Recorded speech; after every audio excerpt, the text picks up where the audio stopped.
ये वातावरण तो गंडमूल की स्थिति का है, और वो भी अमावस की इस अशुभ घड़ी में। वर्षों पहले भी वातावरण में इसी प्रकार की उत्तेजना प्रकट हुई थी। निश्चय ये दानों का हर्षोल्लास है। अवश्य कोई दानव धरती पर प्रकट हुआ है।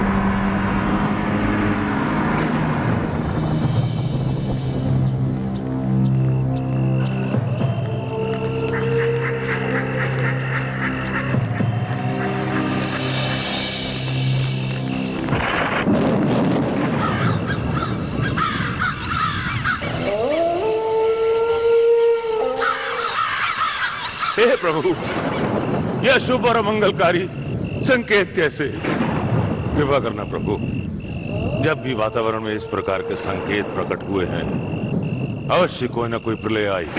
दानव शक्ति मानवता की हानि का कारण बनी है। घटनाओं की आंधियों ने बड़े बड़े राज्यों का विनाश किया है। हे प्रभु, क्या विनाश होने वाला है? क्या घटना होने वाली है?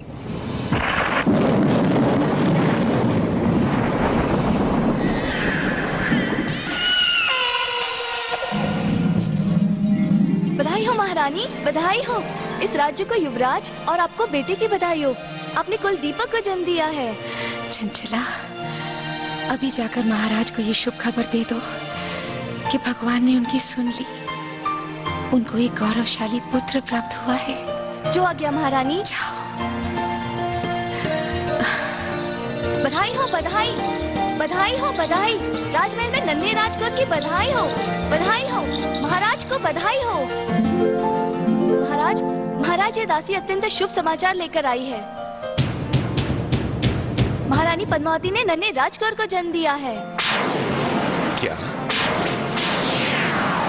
महारानी ने इस राज्य के उत्तराधिकारी को जन्म दिया है? इस शुभ समाचार के लिए आप राज खजाने से जो भार मांगेंगी आपको अदा किया जाएगा। महाराज की जय हो, महाराज की जय हो। और अब नन्हे राजकुमार को देखने के लिए हमारी आंखें तरस रही हैं।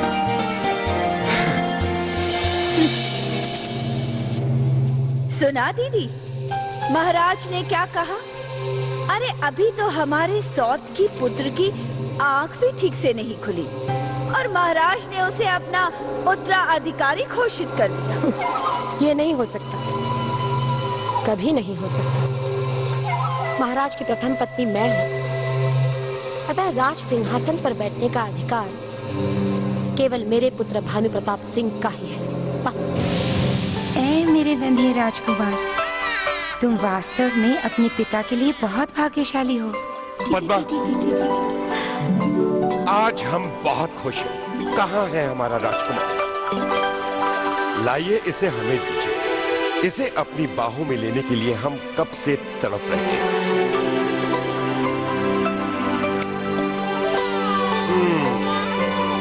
तो ये है अलकापुरी का भावी राजकुमार, हमारी आंखों की रोशनी। पद्मा, इस अनमोल रतन के बदले में राज खजाने का हर उपहार हम आप पर निछावर कर देना चाहते हैं। नहीं नहीं महाराज, मुझे हीरे मोतियों का उपहार नहीं चाहिए। मुझे तो केवल आपके प्रेम का उपहार चाहिए। मेरे माथे का टिका यूं ही सजा रहे, मेरे लिए यही उपहार बहुत है।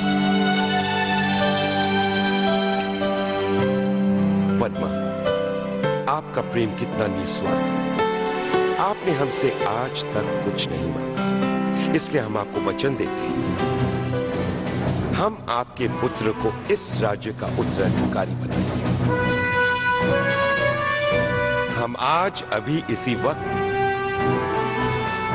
अपने राज्य के ज्योतिष पंडितों से कहेंगे वो हमारे बेटे की जन्म कुंडली बनाएं और कल सुबह हमारे राज दरबार में उपस्थित हो।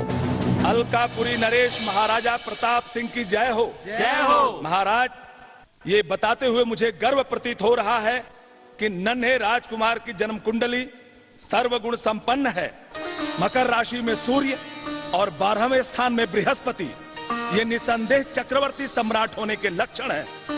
ऐसी शुभ घड़ी में पैदा होने वाला पुत्र अत्यंत बलवान, शूरवीर और विद्वान होता है। जो अपने बल और बुद्धि से सारी दुनिया को अपने चरणों में झुका लेता है। महाराज, मैंने बड़े बड़े राजकुंवर और युवराजों की जन्म कुंडलियां बनाई हैं, मगर ऐसी जन्म कुंडली मैंने आज तक नहीं देखी। युवराज केवल परम प्रतापी योद्धा ही नहीं, परम धर्मात्मा भी सिद्ध होंगे। धर्म और कर्म का ऐसा मिलाप है इस जन्म कुंडली में कि समस्त संसार दंग रह जाएगा। असत्य! आचार्य रुद्रनाथ, ये असत्य है, असंभव है। युवराज की कुंडली से इन बातों का कोई संबंध नहीं है। केवल राजन को प्रसन्न करने के लिए मन से बनाई गई काल्पनिक जन्म कुंडली है ये, क्योंकि इन सबको राजन का डर है, भय है। ये सत्य बोल ही नहीं सकते महाराज। सत्य तो ये है राजन कि ये बालक अति अशुभ घड़ी में पैदा हुआ है। अनिष्कारी लक्षण है इसकी कुंडली में। सारे अमंगल, सारे संकट ही नहीं, दानव शक्तियां भी है इसमें। जनजाति और राष्ट्र का विनाशक होगा ये, क्योंकि ये बालक अमावस की काली छाया से प्रभावित है। आचार्य रुद्रनाथ, राजन, क्रोध में आने की आवश्यकता नहीं है। केवल सच सुनो, सच। सच सदैव कड़वा होता है। मैं ये समाचार सुन के कि राजमहल में एक बालक ने जन्म लिया है, यहाँ आने पर विवश हो गया। राजन अपने इन ज्येष्ठ पंडितों के मुख से युवराज के शुभ लक्षणों को सुनकर जो आप इतने प्रसन्न हो रहे थे, वो युवराज महाविनाशक है।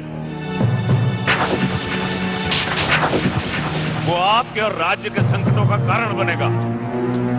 इस बालक का जन्म उस अशुभ घड़ी में हुआ है जिसमें केवल दुष्ट आत्माएं जन्म लेती हैं। बस आचार्य रुद्रनाथ, बस। अब तुम हर सीमा लांघते जा रहे हो। शांति महाराज, शांति। पहले आप आचार्य महाराज की बात तो सुन लीजिए। सुन तो लीजिए, ये कहना क्या चाहते हैं?